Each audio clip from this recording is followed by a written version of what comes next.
Hello. Morning. Morning. How are things this week?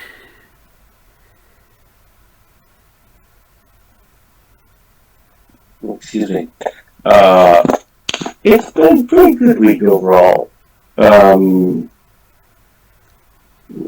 Settling in a bit more on some different things, and still also a bit of developments and things that are slowly taking shape. And it's been a good week. It's been very different. Like, it's sort of a overall sort of this chapter in my life or like time of there's such a focus on in March on many different specific research projects, and there was Envision and New York Collaboration on computing, and now it's definitely this different era of focus and like what I'm actually doing with my time and arranging like those projects. But it's been good. And also, like, I think you guys have gotten some snow there, but we've got snow here too, and it was a little bit disorienting just from the sense of like seasonal progression. Yeah. But yeah, it was kind of an unusual week, but it was a pretty decent week of things. How have you been? Oh, pretty good. Yeah, I got a little bit of snow. It was like 70 last week, and then we got a day of snow. Like, it was just like, it was just barely sticking to the ground, but it was still like, it's like, oh, come on. Yeah. Anyways. Yeah. Anyway, so yeah, that's good. I mean, I'll let you do an update a little bit later on, but I guess our Slack has been pretty active this week. So if you're watching us on YouTube, we usually go through a Slack review, and there's been a lot of stuff in the Slack. Oh, hi, Rishabh. Hey, what's up? Yeah. How about you? Oh, I'm doing pretty well. Long time. Yeah. So. How are you doing?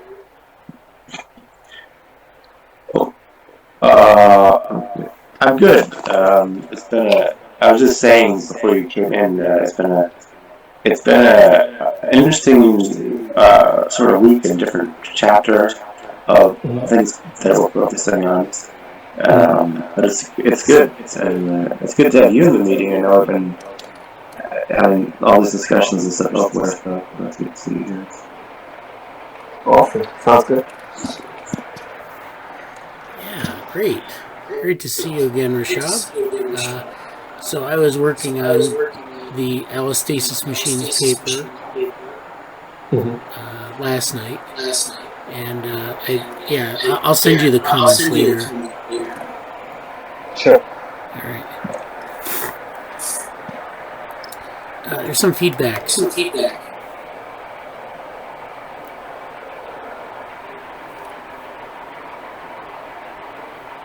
Was that I couldn't hear you? So. Oh, there was some feedback in the signal here. Okay, thanks. So yeah, he's gonna come back in. So we do our Slack review here every week, usually. Oh. Yeah, is this good? No, I can still hear the feedback. Okay, there we go. Sometimes you get like weird feedback on these platforms. I think it's changed the microphone. Okay, I think it's probably better now. Yeah. Okay. Yeah. Awesome. Yeah. So why don't we start with the Slack review? Let's see. I'm trying to think of where we had papers this week. I don't think we had anything in Bradenburg vehicles this week. Calls for involvement. I don't think anything there. The CGS group. So this week I submitted something to the Cultural Evolution Society. We actually have two abstracts. The first one is this CGS abstract here. Examining cultural evolution with contextual geometric structures. Oh, I gotta share my screen, I guess. You can see this. Alright. So this first one is examining cultural evolution with contextual geometric structures. And this is, I think they're pretty... you have to stick to the 250 word limit, or else they won't let you submit it. So I had to, change it. I rewrote it and changed it and got it down to 248 words. So this, if this is accepted, the idea would be to do a presentation on this. So I've done presentations on the contextual geometric structures before. We have a couple of videos on our YouTube channel on this, and there are a couple papers that if you're interested in this area you can read. It just basically talks about these contextual geometric structures, and it puts it into the context of a evolutionary model. And so how do these things evolve over time? These are representations of culture, what we call cultural behavior or cultural representations. And so we'll talk more about that maybe in next week or in the coming weeks, especially if it gets accepted. And so if you're interested, we can talk more about this in the Slack. I also have this one here.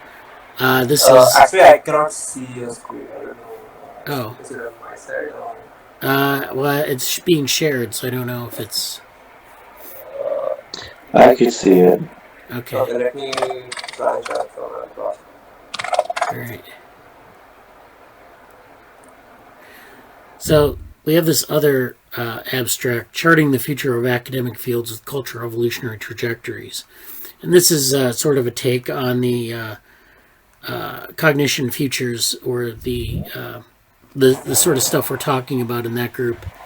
And this is again at about 250 words, so it seems to be within the page limit. So Jesse, I was wondering if you were interested in submitting this and putting in the authors and everything, because we can only submit one abstract per individual. Yeah, definitely. I haven't really added much to that yet, but that's definitely, in line with sort of the frontier map and Cognition Futures related stuff for sure. So, I think I did see what you said about kind of limiting submissions per user or attendee. So. I'll definitely do that one. Okay. Yeah, it sounds good. And then we'll see. I think the deadline closes April 30th. So once that's over, then they'll send us an acceptance or a rejection, and then I guess the conference is in June. So we'd have to produce a talk on this. I'm not really sure how they have it set up. It's my understanding that you have like a space that you get, and then you have a formal talk that you get in the conference. So there's a lot of room to get the word out and to talk about it. So I'm not quite sure how they want us to do it, but if we get accepted, then we'll talk about that. So that's that. And Cognition Futures, I think there was a couple things in here. So we had a couple papers in here. First is the AI Wars paper, 1950 to 2000, and their consequences. And I contacted the author in ResearchGate, and he sent me a copy of it, but I don't have it with me here. And this is a paper that covers the AI Wars. So this is philosophy and AI have had a difficult relationship from the beginning. The classic period from 1950 to 2000 saw four major conflicts. First, about the logical coherence of AI as an endeavor, and then about architecture, semantics, and the frame problem. And then since 2000, these debates have been replaced by arguments about consciousness and ethics, and involve neuroscientists, lawyers, and economists, as well as AI scientists and philosophers. So this would be a pretty good paper for Cognition Futures. Thank you for reaching out. I actually was just about to do that because I was, I was looking through them, and I think that's the paper that's related to the journal of the Jedi one that was it's like theoretical AI stuff. Yeah. I don't know if I put it in that chat or someplace else, but there was an interesting group of people who were authors there, and I was looking at a lot of their other work, and it was definitely a fruitful paper. So thank you for finding that, and also and reaching out to them too. So I'd be curious what the full paper is. Yeah.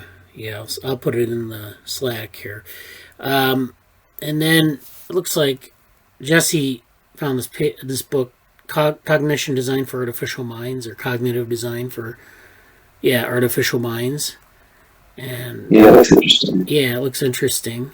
Again, this is illustrating the steps necessary for the design of artificial models of cognition. So this is a good book for looking at that. And that was something that Ron's son had suggested, and of course we've talked about him before, doing a lot of modeling, cognitive modeling and the like. Then there's this paper, Should Anthropology Be Part of Cognitive Science? And I read the paper, and Topics is known for initiating controversy, even more so than the trends in cognitive science. But it's a bit I don't know, it's like they had a bad experience with an anthropology collaborator, and they decided to frame the whole thing as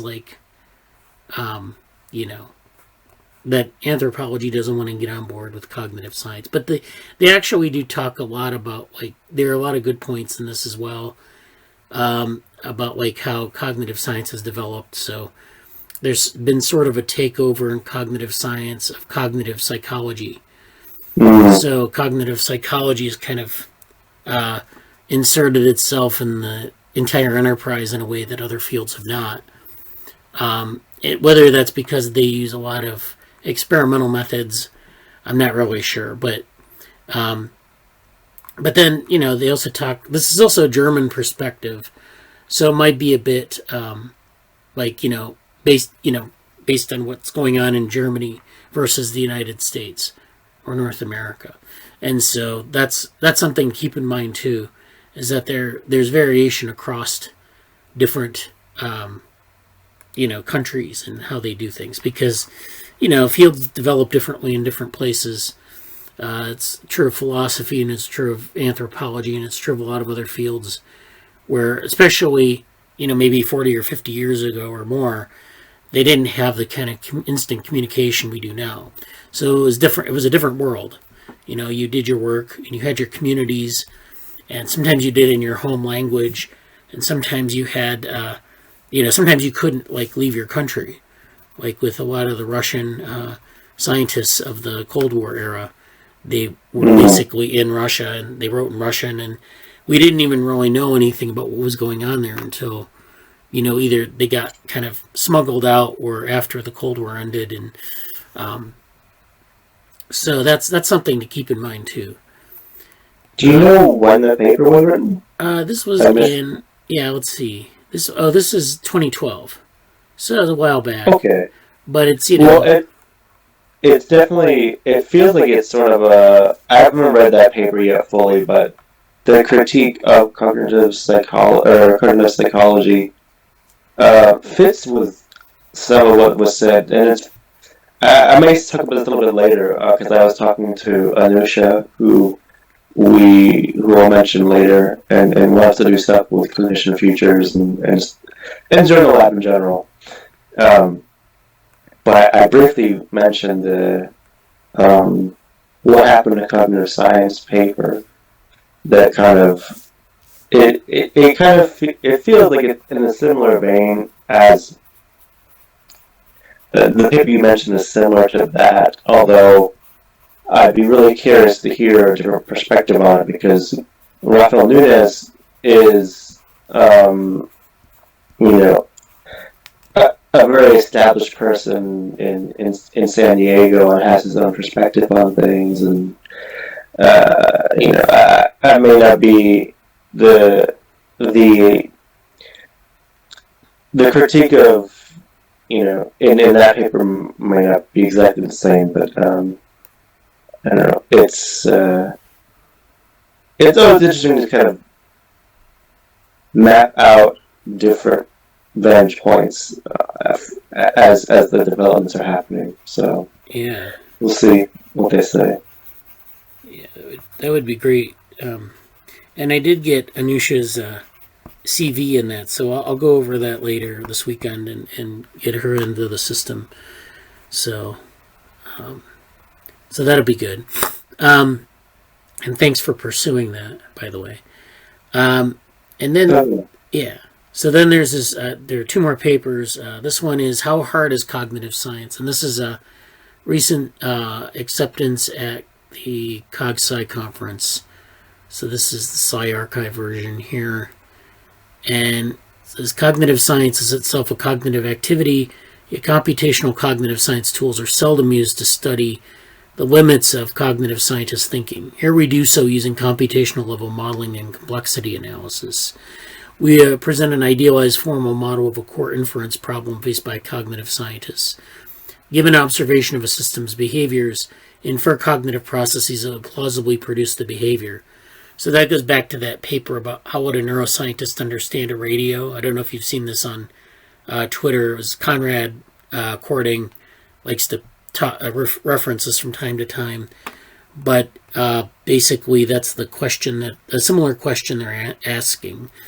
And then they want to know if, you can use, if you can observe a system, if you can infer the cognitive processes that if you reproduce those in a simulation, you could produce an output behavior.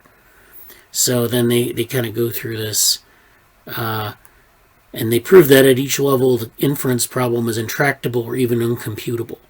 And then they discuss the implications for cognitive science. So this is a pretty good paper, I think, I don't know if it fits into the Cognition Futures stuff really well, but I think it's an interesting paper because you're kind of asking if you can solve this problem of the black box or the internal model. And so they're saying that maybe not. Well, I haven't read the paper. I'm sure it's got a lot of good points in it. And then there's this other thing that Jesse posted here. Just got this from 2006. So this is actually Cognitive Systems, Human Cognitive Models and System Design. So this is something that, I don't know if you had a link to that, Jesse, but that would yeah, my connection seems to be a little bit weird at the moment. But I was going to mention that briefly when I get when I can share my screen. I'll mention that briefly. Okay. The short version is it's from 2006, and it's obviously pre-deep learning, and it's before the first critique paper you mentioned, and before what happened to cognitive science, and it's sort of this. It's always funny because I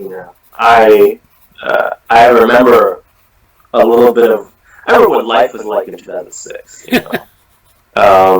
And then kind of what was in vogue, what references were there, and the way they reference like technology and like it's interesting to kind of see this little pre deep learning, almost like pre big data take on stuff, because it's like they would emphasize like in intro material they emphasize like the data storage. And like it's like you can tell like they're talking about what's currently like really advanced technology, but it hasn't.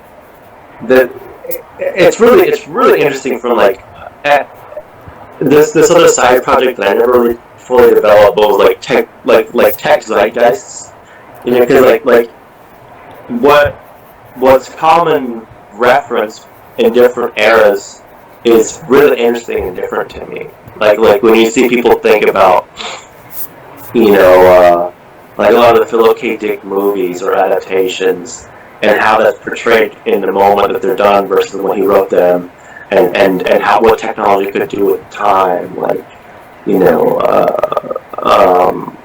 like Total Recall, like for example, and then just how like there's some really futuristic, crazy stuff, but then like when it was made with Arnold Schwarzenegger in the 80s or the 90s, it's like, well, here's the technology at the time, so that they could use to implement, or like that they would show, like here's he pulls this transmitter out of like his nasal cavity or whatever, and it's this gigantic red blinking light, and I'm like, wow, like that makes sense, but like you'd have to convey it that way, because there's nobody would really in common language would understand how small things could actually be at one point in the future, Yeah. And it's like you have these little things like that stand out. And I'm extended tangent here, but there's these references. Like I've only read kind of the front matter of this one so far, and I don't think it's gonna be a priority on my list of like thousands of things to read. But it was kind of fun to see how they were dealing with this stuff at this time, and it really actually is, and it's really fun for me. Like I don't think everybody really needs to go into this stuff, or its use is what it is. Well, like it's fun for me to see the way that it's easy or not to talk about certain stuff, and the way you convey that and try to the ways of trying to justify what you're looking at are so contingent and dependent on what's known, because you use that to bridge into the deeper theories that you want to communicate in the concepts. But like when you're setting up, that's been a major theme for this week, and another kind of a tangent, but like a major theme for this week for me has been looking at how people frame and communicate their messages, and how that's really dependent on like when you're communicating to, I don't really want to say externally speaking, but like you kind of, there's the context of a lab, and there's the context of people who are totally in the loop on developing a set of ideas, and then speaking outside of that, whether that's to other academics or to people who don't know the trajectory or whatever. Like it's such a different thing. And so again, I digress, but the cognitive systems, human cognitive models, and systems design, it's kind of a collection of essays. It's just one of those books that's like, here's a bunch of people's takes on stuff, which are, useful, interesting, and so on. But it's very much this sort of, like, it kind of takes me back, like, because I where I was in my schooling and my education and what the world was like in 2006, I pretty much remember that pretty clearly. Yeah. And I had, like, I knew enough about, I was totally not technically, I had no comprehension of like computer science or, anything like that, or cognitive science, but just the way people were talking about stuff, it was kind of fun in that sense. So, Yeah. I may reference that later in the future, but my immediate takeaway is, it's sort of a cool little insight into the zeitgeist of how people were talking about it, and also like, let me try to get. If I get to my computer in the next minute, we can talk about something else. But there's a segue between this and another essay that I was looking at, but I don't know if I shared in the Slack. But it's about it's from the '60s and called The Second Take on the Second Cybernetics. But I don't think it's necessarily referring to the second order cybernetics. Right. and it was both of those things basically are in so many words they kind of made me feel good about what we're doing in the lab with some of our attempts at fleshing out ideas, because they felt familiar in their aims, even if they weren't the most complete or finished attempts at fleshing out an idea. So I'll leave it at that for the moment. Yeah, I think that's good. That and it's always an evolving process. So, so the I next, think on a similar scale, like just to Jason's point, what I was recently looking at in general, not in a particular field, is ideas in the 20s and 30s and the scientists of that era, and them imagining what it would be like in the 20th century. yeah, And many of them were right, like so accurate it could be like so. 20s and 30s, we did not even have recognition computers, nothing. But people like Tesla and 2 or 3 other well-known scientists, they give a pretty accurate description of wireless communication, video calling, and a shit ton of other things which we have right now, and some of the things we don't have right now. And that loops back to another argument made by Peter Thiel,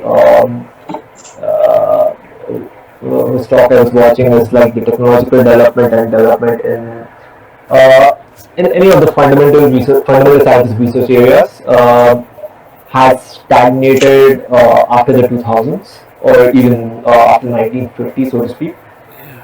From around 1930 to 1970, there was this period of discovery. So everyone is going in and discovering, let's say, in chemistry, I say 60 to 70% of the chemical elements were discovered during that. Then people in space, like we went to the fucking moon. It's been 50 years. We are still hoping to go to the moon right now. Physics, 1930s to 1970s golden era. In the past 30-40 years, there's been nothing. So he talks about this stagnation in the current system of universities and research funding, where people are just getting comfortable. They do their doctoral studies, postdoctoral studies, get tenure, and they're comfortable in a lab, and there's not much fundamental research output. I think there's some feedback. oh, I think it's okay now. Oh yeah. So and he kind of dives the reason for that being not the lack of money. Money is always been money is arguably more right now in research, but people people who want to go in a conventional direction or want to say something against a fixed system, like you were saying, or pursue somewhat more short ideas, are like pulled down and not given funding. And so just the pace of the fundamental research and big ideas or discoveries has like slowed down in the past 30 or 40 years. That's what it was pretty fascinating. Yeah, it's great. So okay, so I'm going to go through a couple other channels here. Let's see. There was some stuff. I attended the INCF assembly this week, and I presented something in the Devo Worm group. We presented a display there. They call it a booth, and so we had an exhibit there. It was on the DevoLearn platform, in case you're curious. But they had some good talks, and one of them was on this talk about self-supervised learning in data science. So these are some of the screenshots from that talk. kind of goes on about like building a model of self-supervised learning, and then based on different viewpoints that you can take of the data, and then mapping this to animal models of learning. So they have like they're mapping it to something that a primate's doing, something the mouse is doing, and then they so this is a pretty interesting talk. I don't think these are publicly available, maybe at least not yet. I thought that would be interesting. I know we're trying to do some more data science focused stuff here in the group. I don't think this was from this week, but this is some of the stuff Jesse's been posting, because Jesse's, of course, proposed this summer of data.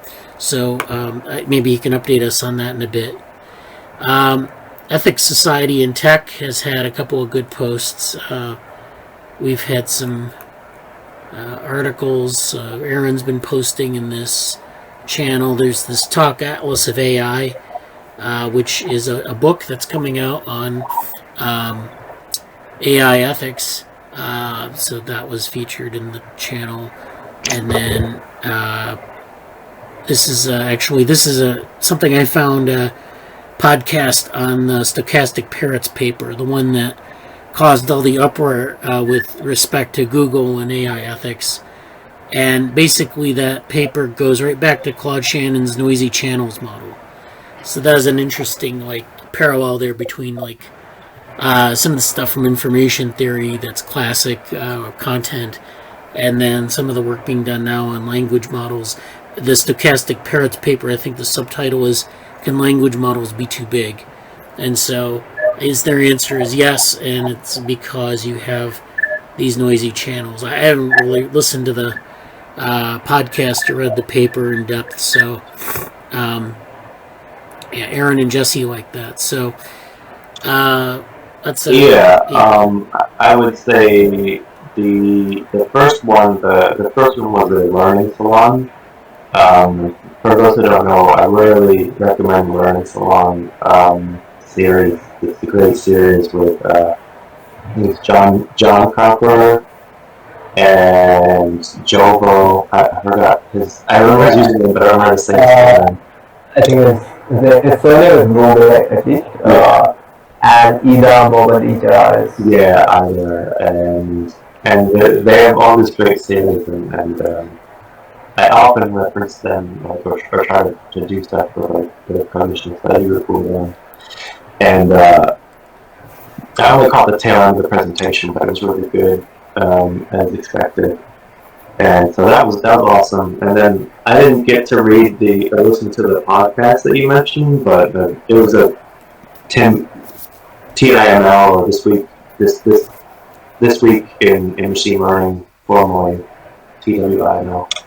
But yeah, I'm really curious to hear that, because that's the paper that started everything. That's the paper that started all the Google, or maybe the straw that broke the camel's back, because that was the paper that was sort of led to all the ethics fallout, and people failing and jumping out of ship, and getting fired and getting resigned, and whatever else happened. So I'm really curious to hear Mitchell talking about that, and Bender. Emily Bender is actually the lead author on the paper, even though maybe Tim Mitchell and Mitchell have a bigger name, but she's actually the lead author. So I haven't heard much from her, so I'm really curious to hear from her and take on it, and also I know they're going to talk about some of the technical details of what actually happened, and the paper was kind of funny because I think the final author's paper is Margaret Mitchell is she's using a very obvious pseudonym at gmail.com, and it's all the ins and outs of that story, I'm sure, are going to be a lot to fun to listen to. So thank you for finding that. All right. Let's go through a couple more channels here. I think this is a very fruitful activity overall to go through the Slack channels. Gives you a little bit more perspective on some of it. Let's see if there's anything in events news. There's this a couple of conference calls here. I think that's actually this Monday, the Emergent Interaction Workshop papers are now up on the website for the workshop. So this is the paper. This is the Allostasis Machines paper. So this is the website. And this version, of course, it's myself, Daniela, Anson, and Jesse. And of course, Rishabh is now working on a reinforcement learning model that we're gonna kind of rewrite the paper a bit and try to pursue maybe some additional submissions for a new version of it. So this is the paper though for the workshop. And then I have some videos, of course. Many of you have seen the videos for the presentation on the paper, on the concept, on our YouTube channel. And so at the workshop, I'm registered and I'll be attending. I don't know if anyone else is registered, but we'll be going. People will read everything in advance, watch the videos, and then we'll be discussing a lot of this. So there are a number of different papers here. Fields of affordances in human-computer interaction. HCI needs to embrace reverse self-organization and decide if computers are equipment or agents. Untangling complexity in control process interactions. And simulating social acceptability with agent-based modeling. So I think those are some interesting papers. And then the organizers have put out a paper, Complexity, Dynamics, and Inaction in HCI. And so that'll be the workshop. So if I don't know who's registered for that, I'll put this in the chat. So at least Arish and Jesse can look at it. And that's going on. May 15th is the date for the workshop. And I don't know if it's going to be recorded, but we'll see. So anyways, so that's what's going on there. Let's see, general channel, we have a couple of papers. And then I have this thing I found and I pinned it. You're a researcher without a library. What do you do? I know a lot of you are working kind of outside of a university, so you might want to access papers that how do you do that? And I know everyone knows about Sci-Hub and all these other things, but this gives you, I think, some rough resources that are, it just basically tells you how to do this, different solutions. And if you have any other articles that you know of that kind of cover the same topic, please feel free to put it in the channel. Erin shared a paper on identifying multiple sclerosis subtypes using unsupervised machine learning and MRI data. So that's a nice paper. And then that's general. And then let's see if we have any. I'm trying to remember if we have any. We don't have anything in the NeuroMatch channel yet for this. Well, we do. We're making the call for the summer school again, NeuroMatch. This is the Cognitive Neuroscience School, and this is the Deep Learning School. So we have two schools this year. Cognitive Neuroscience, I think, is in July, and Deep Learning is in August. So we have the website. I think it's this link here. So it's just kind of a call for people to do a pre-registration, which means they're gauging interest right now in the program, and I'm sure it's going to be very packed with people. So you want to maybe do a pre-registration and express your interest. If you're interested, if like people like Rish who know a lot about deep learning or reinforcement learning, you might want to check into being a TA for the deep learning school. And that might yield some benefits. I think they're paid positions, but definitely if people are pretty schooled in deep learning or in machine learning, you might want to check out this. Or if you don't know anything about deep learning or machine learning at all, you might want to attend this school. So I'm not sure what we'll do around these schools this year. Last year we did the prep, and then we did like a parallel track alongside the schools. I think both of you remember. This year I'm not sure how to tie into it. I mean, I don't know. I don't have like infinite time, and neither do you. So I don't know what would be beneficial to people. If we should do like a parallel sort of track where we're supplementing the curriculum again, or if there's something else we can do to facilitate learning.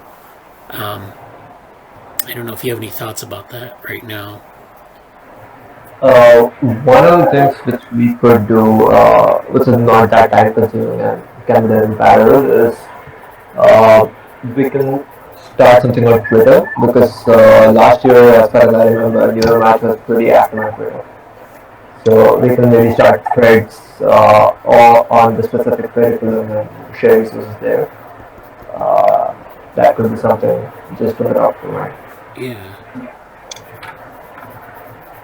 Yeah, that's Yeah, I would second that, and there's a lot of interest. It may be something that kind of fits into my summer day stuff, if I want to go there, but we'll see how I feel at that time, because July and August are,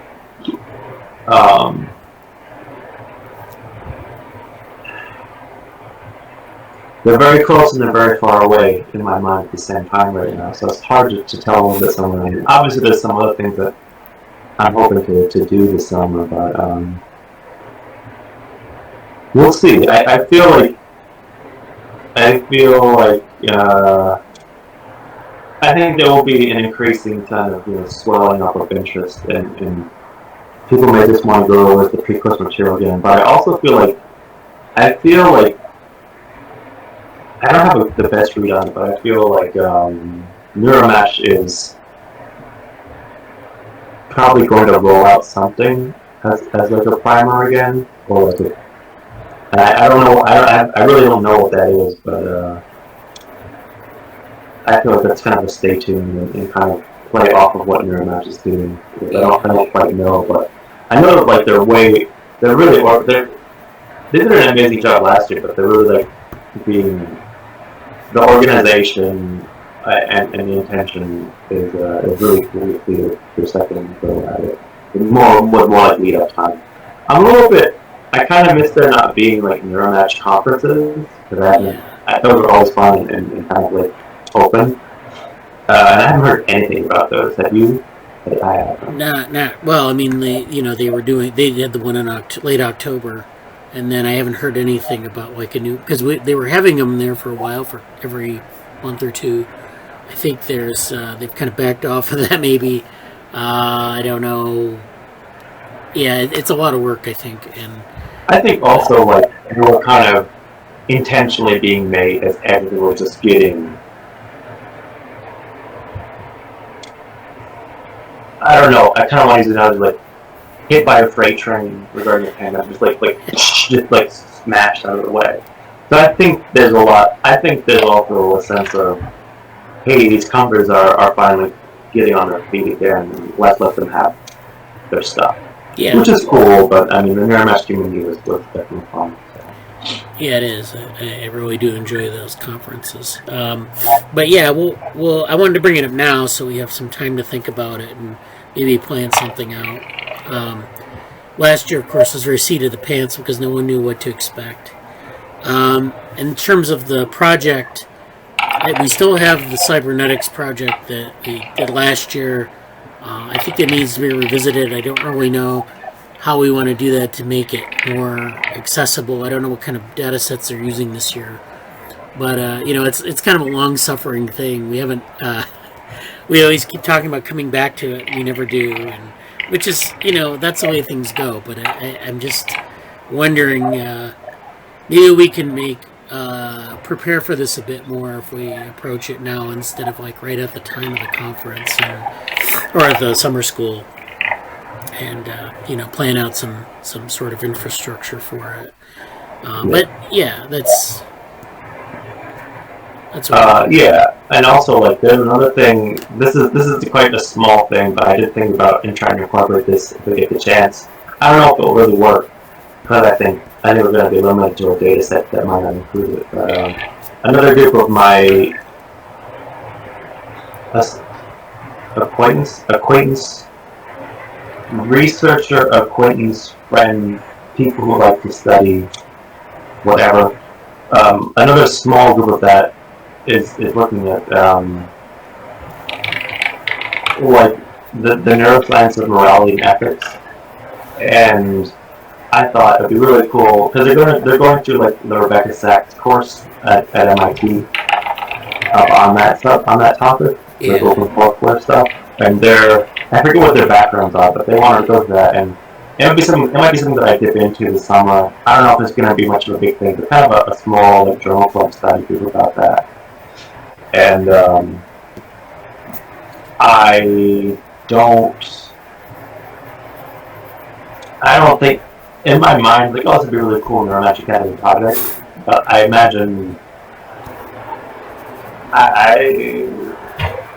I don't think that's quite going to work, but it fits in that same headspace a little bit. Yeah. So I'll mention that here. Yeah. Well, yeah, I think that's great. So, yeah. So now I'd like to open the floor to either of you if Rish or Jesse want. Well, I know Jesse wants to give an update, but Rish is also welcome to give an update. Yeah, anything you want to talk about, Rich? Yeah, so I attended the NeuroTechX conference yesterday and the day before. Oh, So it was a pretty different and interesting conference. People from both industry and academia, and there was a bit of tension between the two groups, I'll say, in terms of talks and questions. So it was fun, and I have some screenshots if you want to have a look at it. Okay. Pretty good. Sounds great. Yeah, I wanted to ask you about the RL model that you're planning for the Allostasis Machines paper. So, what are your thoughts about that? Do you have like a outline or? I read through the AM machine like pretty thoroughly, and yeah, the notes. I viewed the workshop video which we have on YouTube. For me, I think a sound idea would be to start with the parallels between the AMs and reinforcement learning theory, and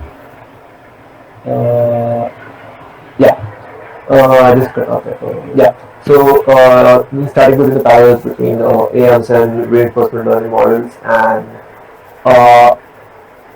I think it would be good to actually use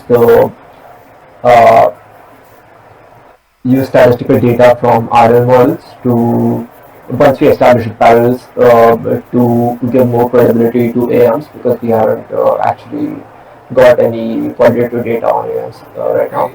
So using RL as a model to validate the AM model that we propose, I think that's a sound direction to go in. Yeah. Additionally, if you want to look into, I was thinking of kind of a hybrid situation as well, where we have RL components, so the agent world and the interactions embedded into the AM framework, where the interactions would be the same, the agents would be the internal model and the changes in the internal state, which would be the reinforcement learning, the weights of the RL model, what model is of the agent, and some way to formalize the external world variables as well, so to track how they change with respect to the interactions, and capture that data. That could be a good start for us. Yeah, I think that would be a great idea. Yeah, definitely. We don't, one of the things about it is it's kind of like sitting out there in theoretical space, and it's like, how do you put numbers on it, and then how do you? Because I know the graphs in the paper are not quantitative. At least the schematics that are shown in there are not quantitative explicitly. So they don't have numbers on them, but you could put numbers on them. You could like model it as a tensor, you know, in a multidimensional space where you have this. I think I showed it in the video, the idea. So that's something that we can talk about because, you know, people are going to say, well, the next step then would be to say, how does this actually work in a learning system? Yeah. So then that's where we could bring the RL to bear, and Even to think about it, we can actually model an AM into a RL environment. I don't think that's a long stretch because the AM essentially, I think, resembles I'll say 80% of a conventional RL agent model. And the only difference is the continuous integral change in the state, where RL is like step-by-step change in the internal state, and the dynamic interaction model, which some RL frameworks have proposed. So we can look into that. That could be pretty interesting. Yeah, it sounds pretty good. So yeah, I mean, like I said, I'll send you the paper. Like I'll make the corrections, or you know, I've been working on it, and then I'll send you the formatted paper, and then you can. What do you think your timeline is for the modeling? I think we can start by first making the change. So one of the major changes which I proposed was changing the term vector in the paper to a tensor. Yeah. Which I think is important because vector limits us to and vector isn't very accurate because, like, in the paper we talk about multiple disturbances and perturbations. Right. So more than 3 perturbations could pertain to a tensor and a vector. And even the agent and the world model is can be characterized by reducing the variables to vectors. So I think changing it to tensors and changing some of the definitions which we make, and you'll see in my notes as to what changes that will incur to the pertaining text. So that is one major thing, and a couple of other major highlights which are made in red, I guess. We can change that. And for starters, I think this week we can at least introduce a RL section, and also a systems theory section which I proposed before, the AM section. That would be good to give context. I believe the paper was shortened due to the word limit, but in the preprint we can first include a brief introduction for systems theory before we go into homeostasis and allostasis. Yeah. So we can introduce those two sections, and we can propose some experiments, not do the experiments right away, but we can think about it. And I think we can do this and update the preprint maybe this week. That's the date. Yeah. Why don't you write up like a proposal of different experiments, and then share it with me so I can, we can talk about like how to set it up, and because I think we'll eventually have to have like a separate like method section, and then like a section where we lay out the experiments and then the results. So all that, I mean, the structure of the paper will be changed a little bit in that respect, but I think, it's definitely. For starters, I just drop a drop for the RL section, laying down the parallels between reinforcement learning theory and AMs and the philosophy behind AMs. Some experiments and some experimental setups at least, and then a concluding side of things of what we do in the future, saying like hybrids, that kind of stuff. So we can have a brief section for RL for starters, and make the changes to the previous draft. Yeah. I think that too. Yeah, that sounds good. Thank you.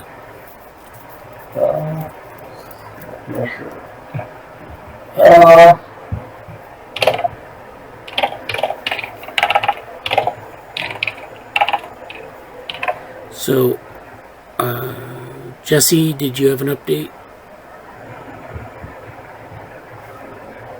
You're muted, I think.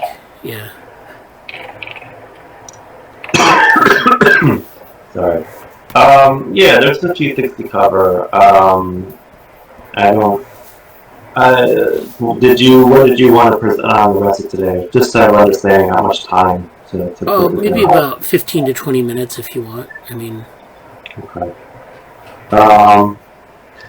I think I may actually start. I'll share some of my stuff. I was going to start on.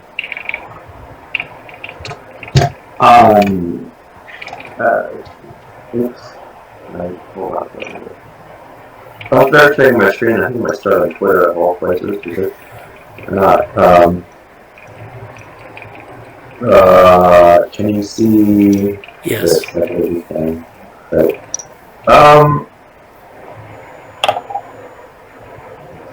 So, there's a lot of things that have come up. I think I'll start with yeah. Okay. I'll start up here, and it's been really interesting to see. There's been a few things like Tony Shamero. That's been going on. Did I post it on him? But Tony,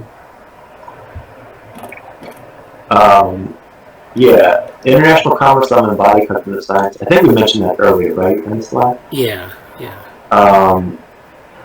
This would be really cool to look at. The Force unit. Yeah. He mentioned that, and there was some discussion about this. So I wanted to mention that. Also, Tony's book, I think it's coming soon. It's the second edition to his first book, which is Phenomenology. That's cool. Looking at that when it comes out. I've had a lot of discussions with Anson this week. He's not in a lab meeting, but he's it's a good week for talking about a lot of projects and ideas. And basically, what I'll say is, I was gonna say, hey, I know you told him to come this week. He's also like finishing up his semester's ending right now, so it's like after that happens and things settle down a bit more to come. But I was like, hey, would you want me to mention this? And he's like, no, I'll do it when I come back. Okay. So I think that was kind of a nice sense of. I think he's very close to returning, and that'll be awesome. But a lot of good stuff happening. In the background, as usual, some more stuff about AI ethics related stuff here. I'm not really going to that right now, but a lot continues to happen from that situation. We mentioned stuff from Adam about let's talk about unequals, and there's a few other people that comment about this, but unequals as in what do we talk about things that are unique to human and how do you refer to them? And this is an interesting conversation here.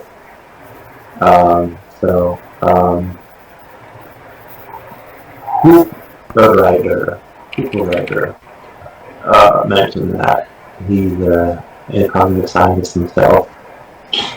So just quickly mentioning that.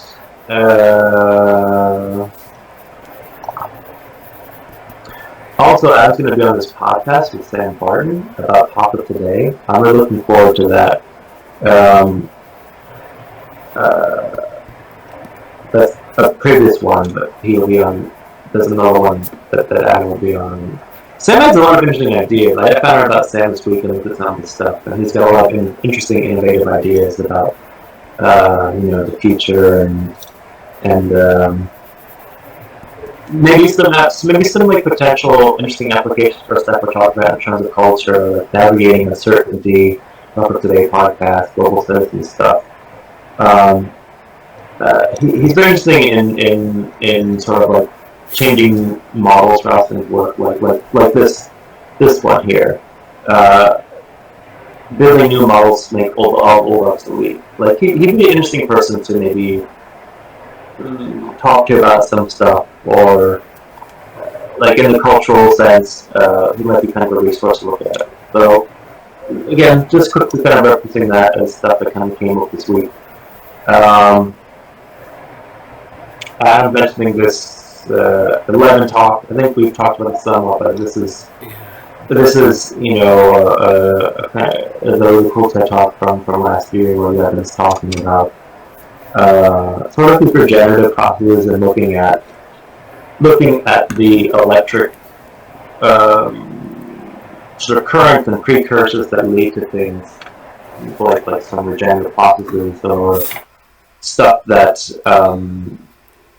I think he says in here, maybe we don't exactly know how to regrow an arm or an eye or anything like that, but we're kind of understanding some of the oh, I think I'm cut out. Am I just playing? Yeah, I can. It's not playing though. Okay, no, I heard like a sound difference. Oh. But he talks about finding these sort of precursors to stuff in electrical patterns and how you can maybe simulate or stimulate those things and get some some interesting stuff. This isn't gonna have time, but very interesting talk. Okay, but I also really like that. I'm a big fan of people that are on the frontiers of mapping frontiers, haha, but like frontiers of anything, when talking about mentoring, and it's cool to see him kind of say, a lot of PIs don't really talk about this, or a lot of people don't really like.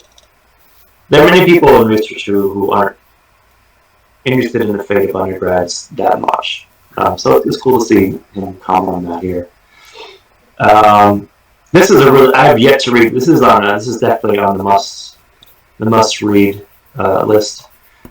Essentially is I don't know about critique, but incompatibility between the free energy principle and autopoiesis and inaction. Yeah. And those are some interesting theories to play around with. So again, I haven't read that, but just to give it a bit of a shout out, it's definitely on the reading list. Evan Thompson, Beer, and Paulo are, I'm sure we'll talk about that in the future somewhat. Yeah. This is kind of a remark on the demo or die stuff, but getting your stuff out there is important, and understanding, creating a space for you to pop things out and a little bit have feedback is a big deal. So a slight note on that. This guy, I don't know very well, but I'm super curious to see what he's doing. Artificial Intelligence Governance Under Change, Foundation Facets and Frameworks from Copenhagen. Mathis is I know I'm vaguely acquainted with him, but he'd be a really cool guy to come and talk about. Maybe even like asking to do like a small presentation on his research at a lab meeting for the ethics team would be really cool. What's his name? Oh, Mathis Maas. From Denmark, or from Copenhagen, excuse me. So yeah, he's I'm Facebook friends with him, and I've interacted a few times in a few different situations. But he's got some cool stuff here, and just the different takes on governance and regime and the change. So I think that'd be kind of a cool thing to kind of, I don't know, discuss at some point with them.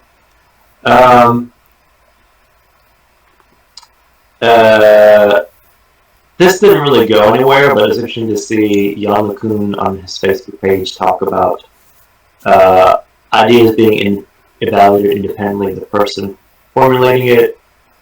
Peter Norvig of, approaches to artificial intelligence, Right. and more. His comment was interesting about, relevant evidence is the way it came about, relevant idea. I know there's some talk here, and I mentioned Birhane's neutrality. I was going to kind of foray into this on Facebook and mention that, but you kind of have to pick your battles for how much you want to invest in certain discussions. And this week, I'm a little bit short on venturing into discussions. And I would cite the I can't pull it up quickly, but the CDC warning that I gave last meeting, which is even though the vaccines are out, the CDC recommends that you still finish your current project before starting a bunch of other ones. And even though this is just a discussion on social media, it was one of those things where it's like, I don't know if I want to get into that very much. Some other updates. I don't have anything to show for this, but I've been debating quite a bit about what to use for different parts of my stuff. It's funny because my personal website, I'm going away from Notion because I don't like how it functions for very specific things regarding its public websites.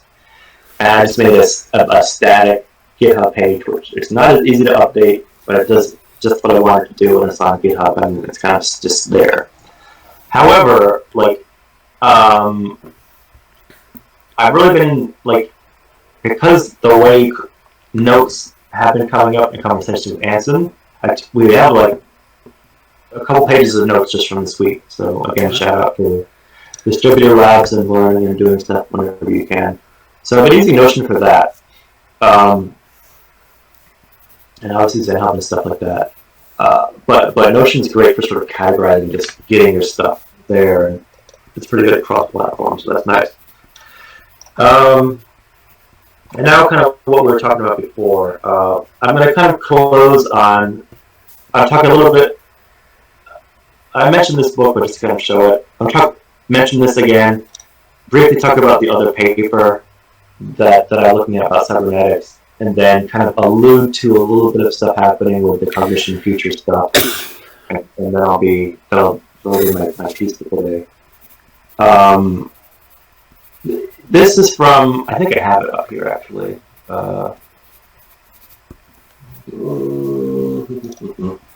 This,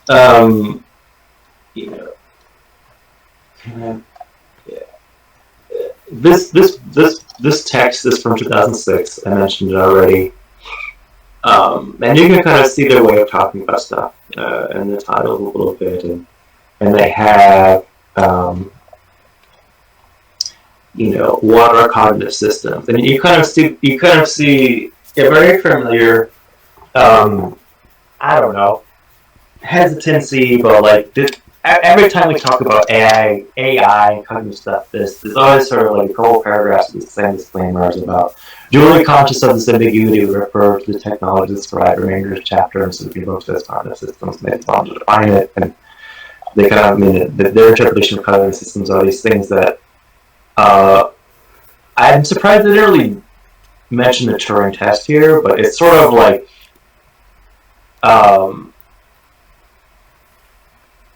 imagine another human who is this. They kind of describe it as knows the structure of knows what you know, knows what you do and how you do it, knows what your past experiences, can apply unique knowledge and experience to interpret events, recognize. They kind of fleshed it out in these very human terms, which is good. And this is kind of an illusion. They're kind of making these. They don't. I haven't seen them say artificial general intelligence or robust AI as sort of the terms are right now that people are using. Right. But just kind of seeing them get into that and seeing other people kind of. I don't want to say dance around stuff, but just the difficulty of trying to pick a frame or a level of analysis and communicate what's happening in a coherent way at that level. There's an art form even trying to do that. So like you can see how they address the concerns of the time too. A cognitive system refers to a variety of software products that utilize plausible communication models of the human cognitive process as the basis for machine interactions. So they're talking about it in this specific context, and I think that's just sort of like, it reminds me of how Joshua Tenenbaum talks about his roadmap for cognitive development somewhat, and getting to we're kind of like, I actually just thought of this analogy myself right now, but like it's sort of like building a ship in a bottle, but you're not really assembling it, distributed building of the ship, which is even just thinking about how would you distributedly build a ship inside of a bottle. Like that sounds almost untenable outright, and not very well. Like how are you gonna, some person's gonna work on the mast, one person's gonna work on the sails, and one person's gonna work on the deck, and it's like, that doesn't really make a lot of sense. But at the same time, I feel like that's sort of a decent analogy for people trying to, very much this pre-Newtonian era of how can we try to lasso a specific thing and describe what's happening in it. So, it goes on, and again, I don't know. This isn't highest on my reading list, but it was just a little bit fascinating in the sense that I talked about. So I mentioned that. Another thing I wanted to quickly came up this week was the second cybernetics, deviation amplifying mutual causal processes, which is not necessarily the same thing as first and second order cybernetics, but it was interesting. And they kind of break it down this way of morphostasis or deviation counteracting with a slight typo versus morphogenesis or deviation amplifying. And I think, okay, again, it's kind of what I was saying. Like, it's a paper trying to, from a few different angles. You talk about economics and various parts of development. Trying to differentiate this phenomenon, like how is a system moving or evolving. They kind of talk about it from evolution or information storage. I haven't gotten to this part yet, but you can kind of where's the other thing? It's sort of an interesting attempt at trying to isolate these specific.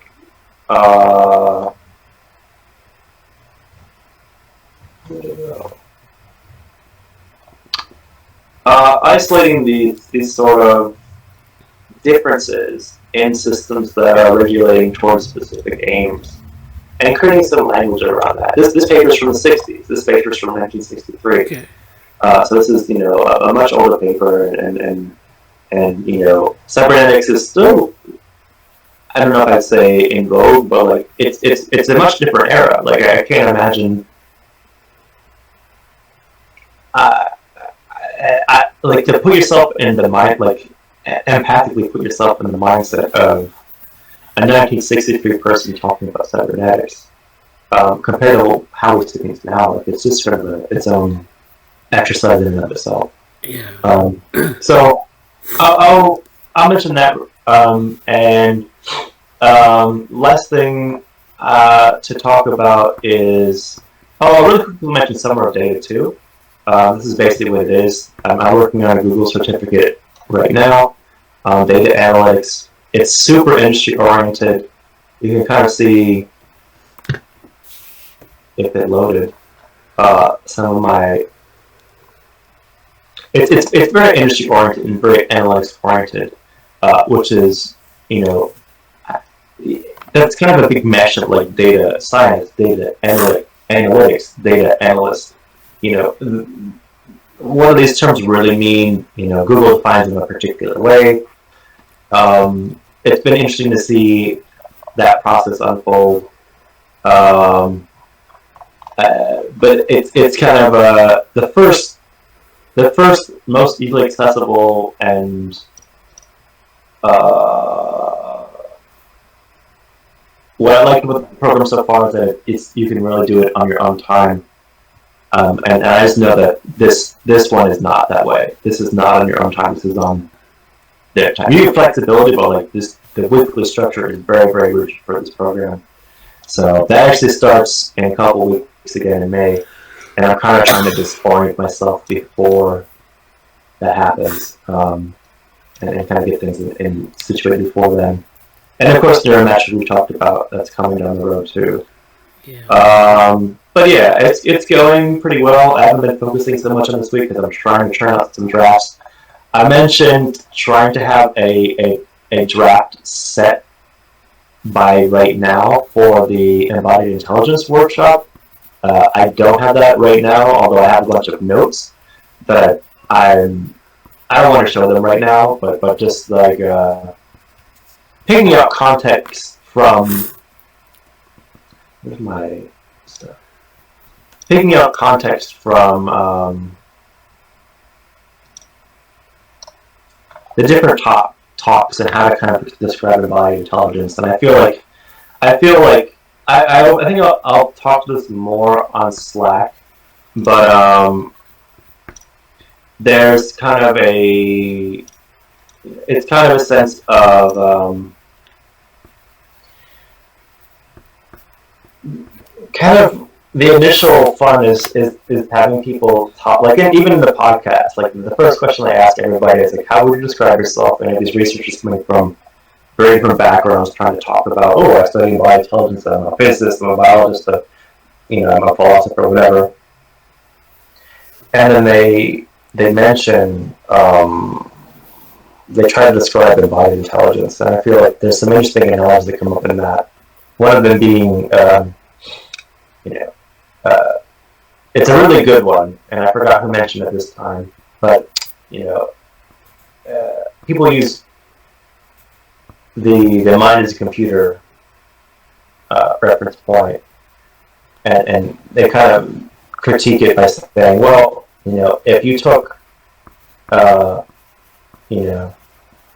if you transferred this software to another system, another computer, would it work? Like if you took or the operating system into a different computer, would it work right away? Would it work differently? And then they expand upon that by saying, well, what if you had, these different components of it, and kind of pushing it until where does the analogy work or not work in terms of, a computer and where's the section through it. And I feel like I remember in the podcast I said something like, or even during the workshop, I was like, well, embodied intelligence is kind of an approach, but at the same time, I also feel like embodied intelligence is also sort of like,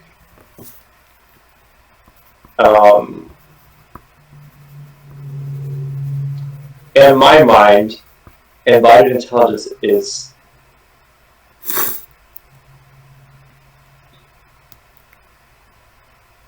I don't know if I'm kind of using the word right, but like, it's the it's the source. It's not like a specific focus of intelligence. It's kind of that which begets other intelligences in a way. Obviously, there's different applications of it, but when you talk about intelligence, people kind of approach it. Kind of makes me funny. I feel a bit funny, and it came up in how people talked about it in some of the podcasts. I went up with like, so what does embodied intelligence mean to you? And it's like this approach. It's like sometimes it's framed as if it's a very specific, like minute study of intelligence, and I feel like the frame is a bit oxymoronic almost, or like ironic, I guess is maybe a better word, because it's like, well, here's a subset, but at the same time, here's sort of a foundational mechanic to how all biological, like our reference point is like deeply tainted with this outlook. But I hesitate about calling it an outlook, because I think that's sort of not really Right. It kind of, the the lineages of thought that go into whether or not it's a side topic or a main topic is really interesting. So, and I'm not trying to say people in the workshop were besmirching that by any means, but more like I think it kind of stems to what I was saying earlier about the other texts that I've been mentioning and how there's this you kind of have to pick a choosing point to start explaining a frame of reference that you want to even talk about. And it will probably be inadequate. You're kind of creating arbitrary boundaries and saying, well, in this context, I'm going to talk about it this way. And just that's a challenging process to do in general, and especially on topics like this. So, I'm not going to make the article I'm drafting a philosophy paper that goes into this deeply, but just kind of like mentioning that a little bit will be good. And then, there's a lot of specifics. Like I'll mention Andy Clark and his take on philosophy and embodiment. Being like, yeah, they're really together. And also just this sort of different approaches to it. But more about that to come. And the last thing I'll say is, I think there's going to be some structured development to Cognition Futures. I'm pretty sure Anusha's on board. She has a master's degree in psychology, and I don't have anything really good to show for it right now. But I think she's interested in doing some of the cataloging some of the ideas, particularly regarding development. She's interested in developmental stuff, so I think it could be some nice overlap between, Cognition Futures is a project, but also getting something that might overlap really strongly with developmental AI, introducing the conceptual stuff. She's not. I don't think she's going to be. I think she's interested to learn, but she's not like interested. She doesn't have a background in like programming or anything. But I think she'll be kind of the first person who isn't really part of the lab and is coming into the lab mostly to look at like Cognition Futures related stuff, which is cool, but also like I think, that's kind of this onboarding process that I have to do now, and thinking about, we're kind of having common parlance. Like, if I say what is cognitive, what happened to cognitive science, like, I've talked about it enough that it's familiar to you. Well, like I mentioned to initially, like, there's kind of like sort of like maybe some background reading or required reading to onboard you up to speed, and then here's where you can kind of fill in the blanks and what we need someone to work on. So I think, again, this is all sort of like, there's been discussions for a while about this with her, and I think she's finally ready to do it, and I don't really know. Obviously, there's stuff that this is all kind of like, it's coming over the threshold now, so there's a lot of stuff to talk about with Bradly and see how you think to fit in with different things that are going on here too. But I think that will become kind of a formalized thing, and she should be able to come to the meetings, but it'd be nice. I would like to kind of give her a space to get used to like presenting topics or findings again. I think it'd be good for her development. Yeah. But to be determined, and I'll continue with that in Slack too. So. Yeah. But those are my general updates. Yeah, thanks for that. We need to work a little bit on the onboarding, but I think there's specific things for specific people. So maybe once she's in Slack, if you could maybe post to the channel some key readings that she needs to get up to speed on, or we can discuss this kind of iteratively. But it definitely, we need to sort of figure out how she fits into the group. But yeah, I'm excited about that. Yeah, and like this kind of came up. This kind of came up with Erin too. Like she's finishing some things now, but I think she might want to do more with the ethics team. But she gave. I don't know if I ever mentioned before, but like a couple weeks ago, we had a very, very, very good conversation about the lab. I kind of gave her a big overview of the lab informally in a call, but she may also have some good ideas for how to kind of, as someone who's joining the lab, kind of totally from like left field, out of nowhere, her perspective, and she's very organizationally minded, so she may have some good ideas for like onboarding materials herself. So Yeah. just making that good. Yeah. But yeah, I feel like there's a little. At some point, ideally, in a lab manager sense, yeah, kind of like a really small, even like a 5-minute, unintimidating video. Here's our lab, here's some topics, like go over the cards kind of a thing, and kind of saying, I think also putting things into, and kind of what I want to try to do with Anusha and kind of am doing. I kind of mentioned this to Bradly also, but like, I wasn't really sure if she was going to want to do this or not, because I think she could do a lot of things, and I feel like kind of, and you know, she's starting small with Cognition Futures stuff, but I think having some specific, we're kind of doing it with the card, but the cards aren't quite, the cards are very general, but I think having some specific, almost like, not quite like a job posting, but like a research. I think there are a lot of people that come by and look and say, "Oh, I really like what you're doing," but if I could just show them like a description of like a research assistant opportunity, it doesn't be called that, but look, the sense of like you go there, you see this project, here's what we're looking on, here's, you know, maybe a time commit or not, but just like a description of stuff to do, because I've just come across a lot of people who are looking for that, and maybe writing on that a bit more might help with some of our getting people to work on some stuff. Yeah. From like a functional perspective, and it's challenging because, and talking to Anusha has been kind of like in a pedagogical mentoring, you know, like leading the research team sense. Like it's been interesting in the sense of like.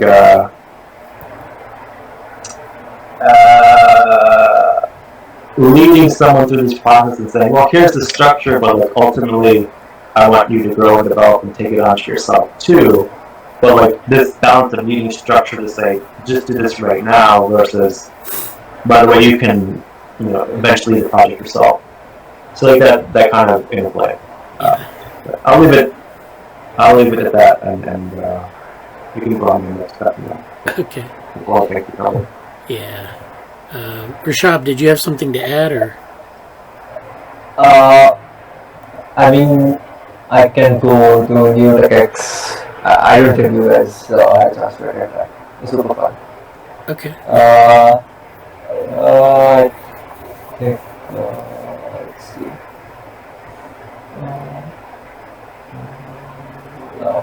Can you see the screen? Yeah. Yeah. So, this is more like on the computational neuroscience and integration with technological hardware side of things. Yeah. So, we started with like some fun questions to gauge the interest of like the panelists as well as the people attending. And so they started like, if Neuralink was commercially available, like, would you actually go and have an implant? So that was very interesting to see. People are on board into going into the cybernetic era. Yeah, with the current developments, and so maybe 50%, and not chance was 40%. So people are pretty skeptical, still pretty skeptical. At far as from a technological standpoint, like this stuff has the tech has been available for around I think 30, 40 years now. But in terms of what the commercial applications that we are like, trying to do essentially to control smartphones and have all of these complex multimodal interactions, I feel we are still a long way. Just maybe it's a giant leap of faith to assume like we'll have some sort of neural implants apart from clinical applications in neurogenerative diseases. Most of the speakers from in the conference were from the University of Queens, and so this guy Stephen X. Scott, he started with BMIs and just giving a general introduction with what the progress in the field has been. So he talks about cochlear implants, which were kind of the first DMIs, which people don't generally put cochlear implants directly as an interface. The first thing when you say NCI or BCI is something like EEG or fMRI or some implant which you put in it. So he says like during the early stages of development there was a lot of skepticism, and that hindered the development of the technology itself, even though it showed like very promising results. And so then many of the early researchers in the area, they were also very skeptical about the ethical implementations for cochlear implants, because these implants have to be put in most of the time during early birth to say 1 to 2 years. So there was a huge backlash from from an ethics perspective from the neuro community as well as the ethics community, saying like are parents with informed consent, should they be allowed to make the decision for the child to have a cochlear implant? And he goes on to say like it was not more of a ethical dilemma because this increased the quality of life very significantly, and there were hardly any cases where it went wrong, and the science behind it was pretty strong. But still, the adoption rate was very slow. So from the 1970s till date, we see that the adoption is for this has been very stagnant, so to speak. Then you could give the example of his son, who also needed a cochlear implant, and then he showed a very touching video, in my opinion, of his son when he wasn't able to hear, and just 10 weeks after the cochlear implants, when he was able to hear very clearly and communicate very effectively. And even paired with a therapy, which again many people are very not on board with because they think it does not work due to some reason.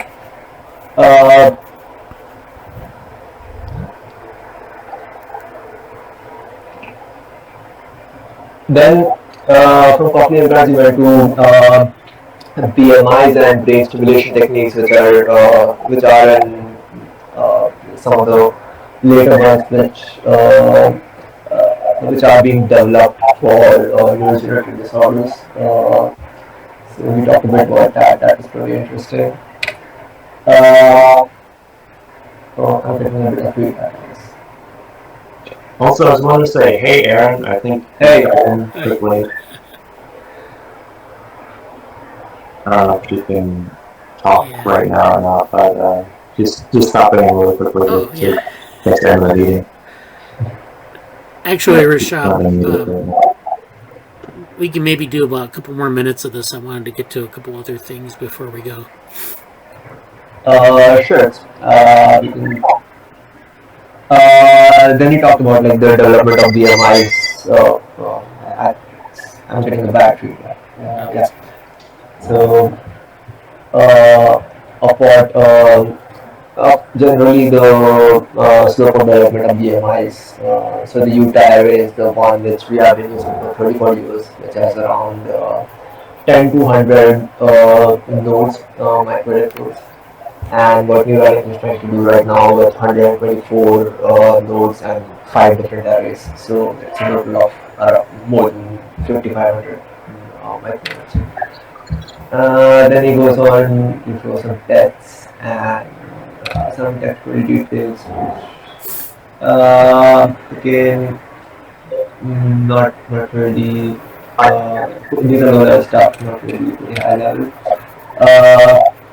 Yeah, so then we talked a bit about the neural tech which they worked with 1048 electrodes and the Pong, which I'm sure everyone has seen. And the future where people are actually developing 30,000 channel systems for neural implants, and that's really crazy. It's an order of magnitude more than what we currently do. And some potential applications of that. Then we talked about what is like feasible in terms of when this technology is developed and what people think and what futurists quote unquote say is possible but will never happen. So he gives an example of Steph Curry. So you cannot stimulate signals in your brain to actually improve muscle performance and gain additional skills. So that was one of his. This was really interesting where he mentioned shared controlled between multiple people. So having a control of an interface by using brain signals of multiple people. So that is super interesting. Or another example which he gave was direct information transfer from one person to another, just based on the neural signals and not using any auditory or any other sensory information. So that's very good. Yeah, that's an interesting topic for me because like the aggregating component of the different inputs into the mind stuff. Like that's I definitely like to follow up on that afterwards. Or a little bit more. Yeah, because he says another very practical application was he said we don't even need sensory inputs for most of the tasks. We just need sensory effectors which actually do the task. So that is pretty interesting argument. And he went into mind reading and the connected brains component which I asked before.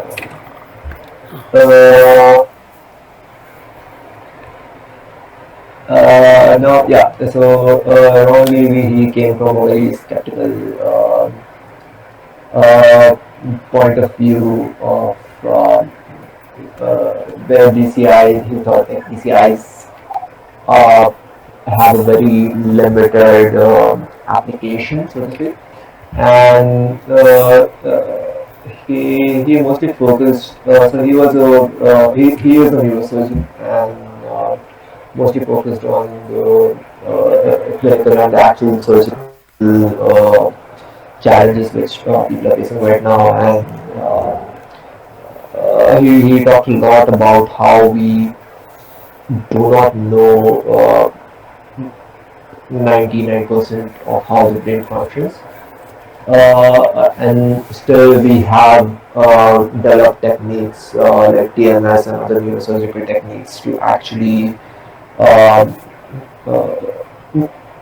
actually intervene into neurodegenerative disorders and disorders of the brain. And then there was a debate of how we can create technologies even while not understanding the system completely. So there was a bit of debate, 10 minutes debate on that. and then he went on to say, because we don't understand the functioning of the different systems of the brain and different pathways in the brain, there is clearly a lack in clinical and neurosurgical progress in these 10 and 15 different areas. Then you ended up bit about funding in that area. So this is just what I said, a poor understanding of brain function, poor understanding of electrical signals, sleep hypothesis, which leads to inadequate models, and then researchers are left putting the same view. So this again goes on the ethical side for BCIs, and then that is stuff. So now Shide Kabiri Mary. She was an assistant professor at ECS Queens. She was working on graphene-based sensors, and this I thought was really super interesting. I think the futuristic stuff. So the current sensor what we have is in the most widely used is the one in Apple watches or some other bold sensors which we have. But the thing which they are working on is optical graphene-based sensors. So essentially, you have an electrode array which is printed on a graph. So the electrodes are actually graphene sheets which are on, I believe, silicone interfaces. So it is the electrode application which is the different layers. So you apply it on a specific muscle wherever you want to make the measurements, and it's very robust, so to speak. So it's not like a sticker and it comes off. So she showed a video, which was like it seemed like it was really inside the skin rather than on the skin. And then she went to speak about the different signals which can be acquired using these using this medium, the GET medium,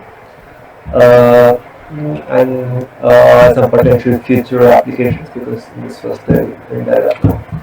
The lifespan for this was around 2 days, and currently it is wired, but she talked a bit about wireless communication with these sensors. Yeah, and these are some qualitative results which she showed using the sensors, some experiments which they did. Again using the sensors, and they also had a complete interface which they built for a drone, just based on the graphene-based sensors. So that demo was pretty cool.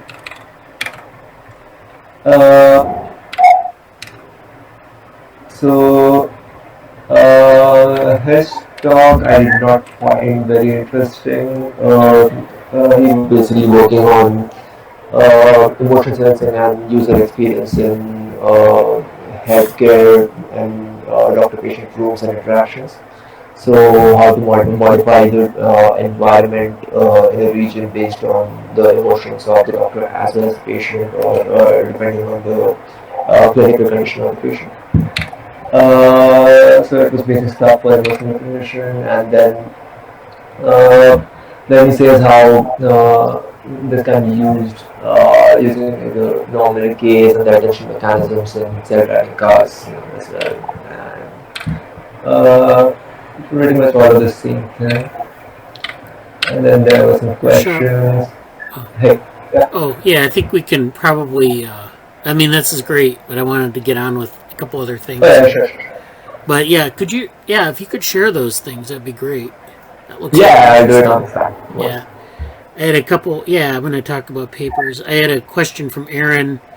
I wonder if the effect will sometimes be a schizophrenic experience given secondary site activation of neurons seems to contribute to schizophrenia, and here's an article. So, I mean, it's an interesting, I think there are a lot of interesting ethical issues here. This is kind of beyond, well, it's kind of related to AI ethics. I mean, but yeah, it's something we can discuss maybe in future meetings. Also, I think like they bring up a lot of technical issues that we could also follow up on. I think a lot of the we had that debate about the sensory inputs, for example, where we had do we need sensory inputs or can we simulate them and deliver them directly to the brain? And some people are arguing here we can just simulate them and that's fine. That's sort of like the Matrix model where they deliver these sensory inputs directly into the brain, and other people would say no, you have to actively explore your environment. So this is an interesting set of debates. So Erin again says, I'm so glad I woke up on the West Coast to catch the end of this. Thank you, Rish. Yeah. So yes, thank you for that. That's great. Yeah. Just to add, I don't know if Erin can or wants to use voice, but if you want to say anything before we go and jump into papers, either like on voice or in chat, I don't know. But Erin, as a brief introduction for what I would say, Erin worked with the Ethics Society team and was a contributor to a presentation on the AI ethics stuff. And it seems to be in some projects there, so it's good. This is the second time she's been here. She joined the phone call the first time, so I don't know if she's going to be able to use. She may not be on video or audio, but I said hey, you have to come and she needs to chat with us. So she may be there. So, that's what's up. It's good to hear. She'll put something in the chat here. Oh yeah, it was Rish. All right. Oh, we get another. Oh yeah, I mean me too. Yeah, hat tip. Nice to meet you. Very carefully, not turning on my camera, hiding my bed head. Good. Well, thanks for attending, Erin. Yeah. So usually we do I don't think we're almost kind of at the end of the meeting, so I wanted to actually quickly go over some submissions news and then maybe one paper. But I did have a couple things to say about submissions that happened over this week, so I wanted to get into that. So this is our submissions document. Again, it's very long now. It's got like 50 entries. We've got a couple things here coming up, different conference opportunities, like the Living Machines Conference, and there are a couple of A-Life satellites workshops that are open for paper submissions. So all those have deadlines here in this column, and you can see that this one here I think is passed, this dynamic walking one, but the other ones are open, and Living Machines is due May 30th, Lifelike Computing Systems is May 24th. So there are a bunch of and so what you would do is you would go to this link and find out if you're interested, find out what the requirements are, and then we can work on it. I think some of them are full papers, which are like 8 to 12 pages. Some are extended abstracts, which are 2 pages. So those are opportunities. We also have NeurIPS coming up pretty soon. I don't know if people have anything to submit to that, but the deadline is in May on that. And then this application for interest groups for Cognition Futures is due May 4th. I think we talked about that in the Slack, Jesse. And then I wanted to bring this up because this is something I got an email about, I think yesterday, and I already chatted with Daniela about it. But this is the follow-up to the EI workshop. So they actually have 3 tracks for this, and this is something Jesse mentioned, and I wanted to make sure he's aware of this.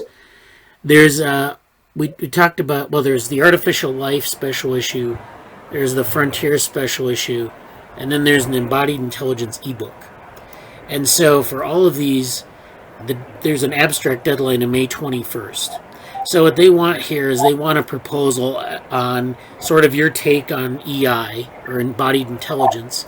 And this is kind of following up on the workshop. Although I don't think we have to propose exactly what we presented at the workshop. Oh, I missed that. Yeah, I don't know if you... A lot of this stuff.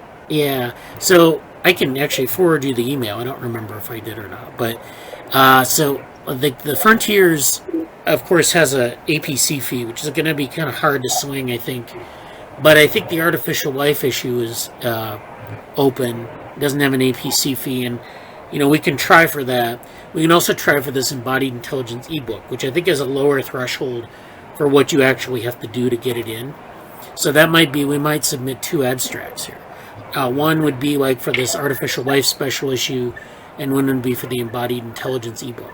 And I think, like, I don't know if, Jesse, what you were talking about with respect to Embodied Intelligence, if we want to maybe write one up on that, and then maybe write another one up on either like the developmental AI stuff, or we could do something with embodied or augmented cognition, which I haven't really talked about too much in this group, but we kind of got into it with some of the stuff Rish presented and some of the stuff Jesse presented. So, we were open to ideas on this, but the take home here is that there's an abstract due May 21st for each of these, and then there's a paper deadline towards the end of summer for both of these. And that's where you have to take the abstract and make it into a paper, which is, of course, a lot of work. But we try to see what we can get accepted and then move forward on it. So that's all I wanted to talk about on that side.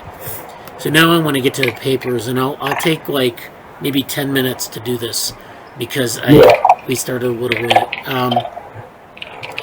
I know we've been talking about culture, and so I'll follow up on some of the culture research. This is one paper that came out, I don't know if it came out this week, but this is a paper that, it did come out this week in Science. This is Andrew Witten, The Burgeoning Reach of Animal Culture. And this is a review summary, so this is kind of a summary of a lot of the work that's been done on diversity and sort of culture across species. So, we talk about culture in humans, and then when you get into animals, they have cultural sort of practices and cultural behaviors too. But we don't really, it's kind of a controversial thing. It's like, we want to call it culture. Is it, really cultural? Is it cultural learning? What is it exactly? Some of this, some people like to think of culture as a uniquely human thing, and certainly humans have really worked to sort of the pinnacle of cultural evolution in some ways, because we rely on culture to survive. I would argue, but there are other organisms other species that have culture, and so they show these examples here of animal cognition. And so you have different primate species, and you have fruit flies even that are doing things, and bighorn sheep, and whales, and even birds. And so you have all these different examples that they point to in the literature.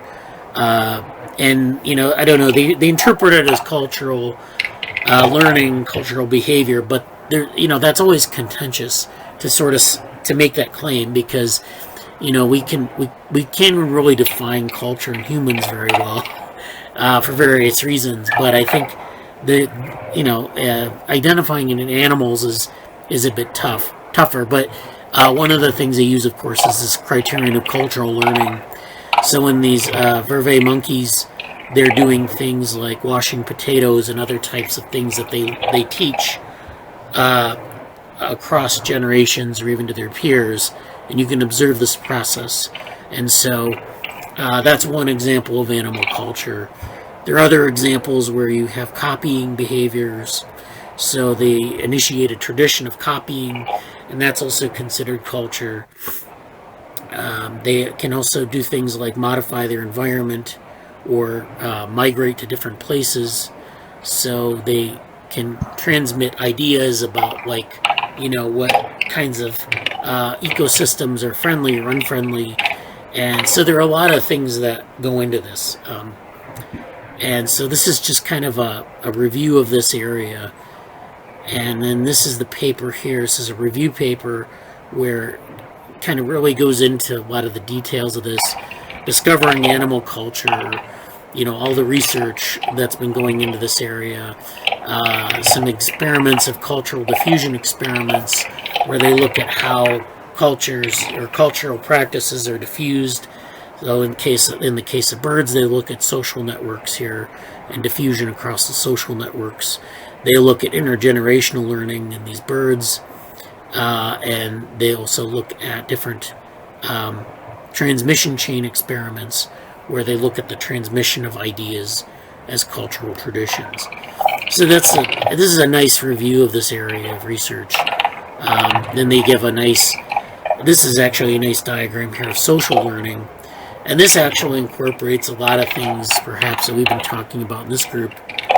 So, you have things like copying, and then copying leads to, different types of things like emulative copying or imitative copying. And then that's, further broken down into different types of emulating or imitating. And then there's affordance learning, which is learning about operating characteristics of the object or environments. So, you learn about an object in your environment, like a sweet potato. You learn that it's it can be washed, that it's edible. You might learn, say, if you see a stone, that you can make it into a stone tool if you have that ability. And then you can teach other individuals in the population how to do this. So this is affordance learning. Observational conditioning, which is learning the positive or negative value of an object or event. So this is really tied to learning and even reinforcement learning.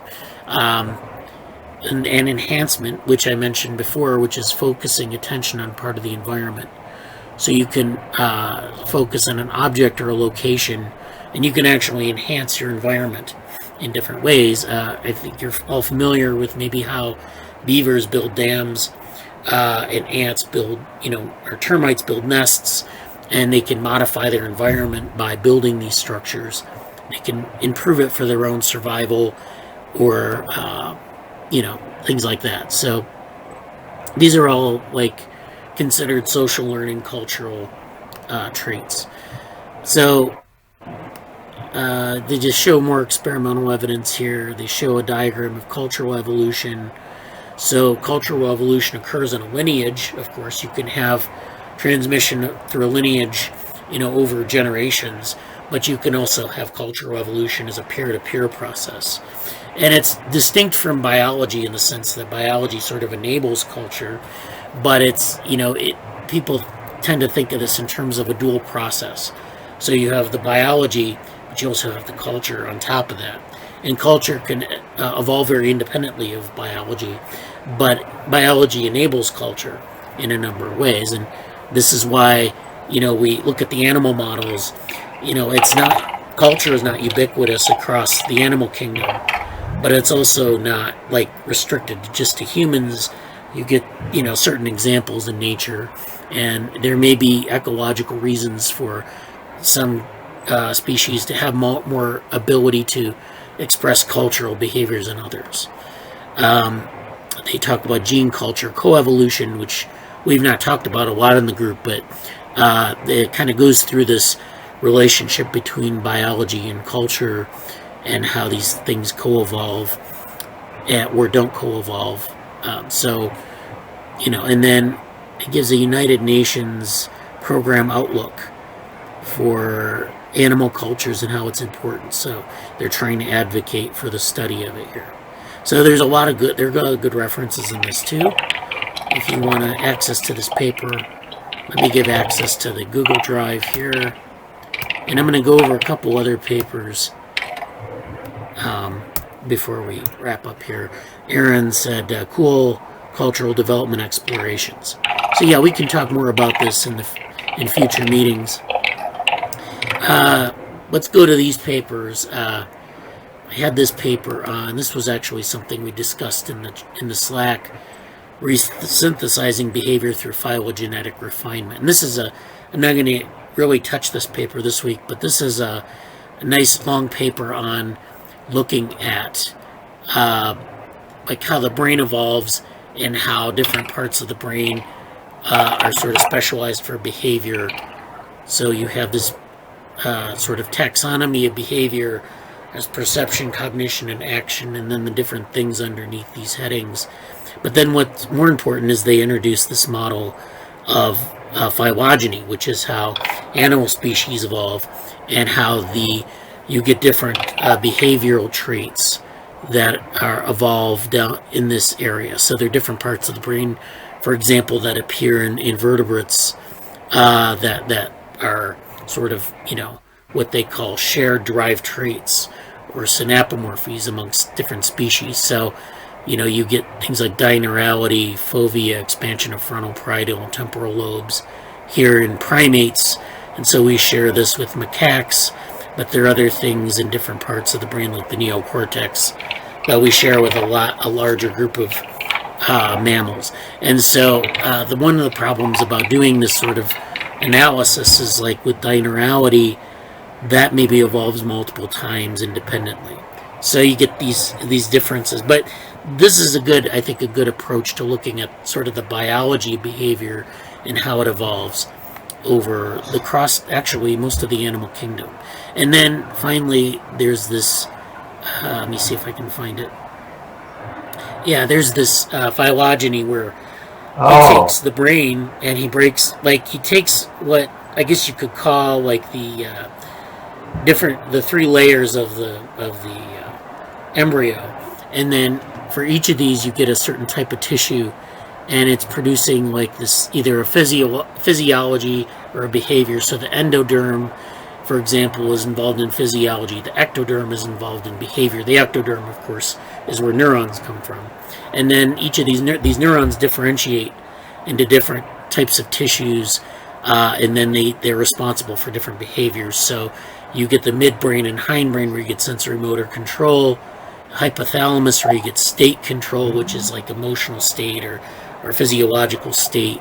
You get the subpallium and pallium, where you get different types of exploration and behavior selection. And then finally the cerebral cortex, where you get a lot of different types of goal-oriented behaviors. I think this is a nice diagram, although I kind of disagree with the way it's set up. And you can actually reinterpret this not as it's not, I don't know if it's really an evolutionary tree, but it's actually more of what we call a differentiation tree, where you get this differentiation of different types of tissues in development. And then those tissues evolve or develop into different types of cells. So in this case, the ectoderm is differentiating in different types of neurons, different types of tissues, and those have their own branch. And so that would be interesting to look at this from like a developmental standpoint. Where are things developing, and how are they like differentiating in terms of different brain tissues, brain regions, and so forth. So that's that, and that doesn't have so much to do with culture, but I wanted to talk about it. But then there are two other papers here where we talk. This first one is underappreciated similarities and differences between cultural and biological evolution and the future of cultural evolution thinking. So this kind of goes into a lot of things about cultural evolution and the differences between cultural evolution and biological evolution. So, they have this box here where they talk about some of the similarities, and then, of course, they're going to get to the differences. Oops. And so this goes on for, a good while here. They kind of go through maybe an example of how lifestyle associated with lower fertility could spread in cultural evolution.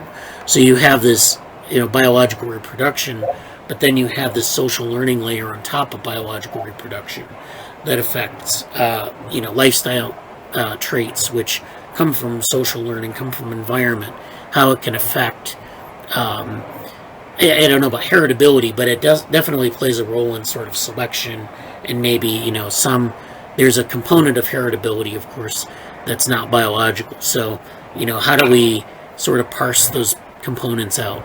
And so they show this in terms of this example. They kind of talk about differences between cultural evolution and biological evolution. So this is a nice paper if you want to get a handle on that. There's a lot more to be talked. There's a lot more you could read about this too.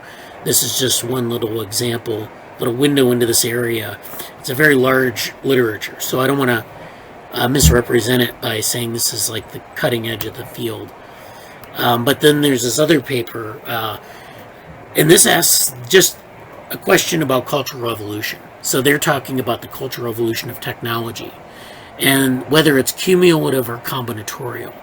And so what this means is that cultural evolution is it cumulative? In other words, the things sort of accumulate over time. You pass down, say you take a technology like a cup and you specialize it, you refine it over a number of iterations, and then you end up with a better cup. And is that the way cultural evolution works? Is it going towards sort of an optimization, or is it combinatorial? The people just try different combinations and stick with them. So they talk about this. They talk about there are two prominent explanations for the cultural evolution of technology that humans are equipped with. So this is just in humans.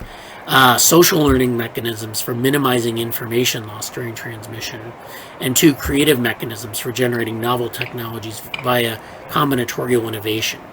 So in this case, the social learning, in one case, you want to pass things on, but you want to minimize information loss. So you want to basically pass down something. If I know how to build a cup, I want to pass down the information about how to build a cup, and I don't want to introduce too much variation in it. It's up to the innovator, maybe, on the other end to innovate on that, but I just want to pass down the template. On the other hand, you have cases where you have creative mechanisms.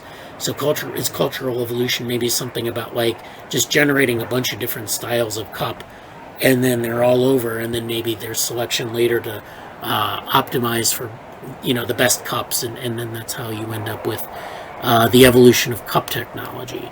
I always use the cup example because I'm drinking coffee here during the meeting. So in this paper they talk about both information loss and minimizing information loss and combinatorial innovation as parameters in their model. And then they model this, and they say compared to existing models which tend to marginalize the role of purposeful problem solving, this approach allows for indefinite growth and complexity while directly simulating constraints from history and computation.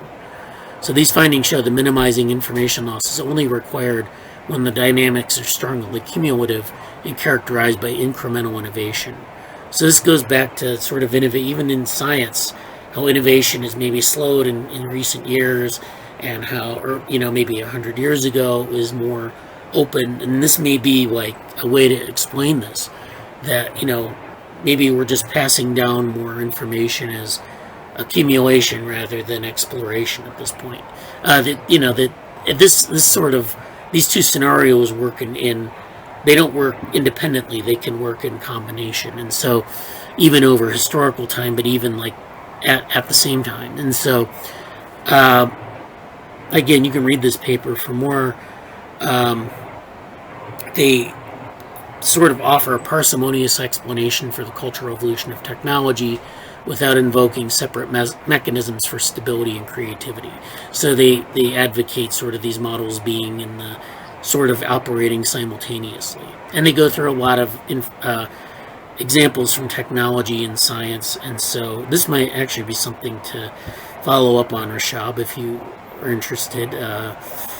They give a nice computational model here.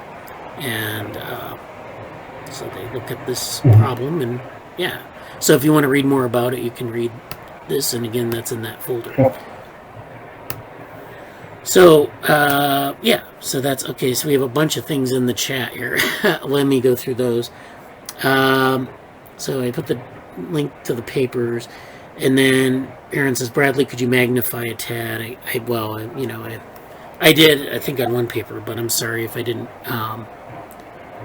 But I get, so, and then there's a branch of pathophysiology exploring problems in health that you see in these categories that eventually seem unrelated.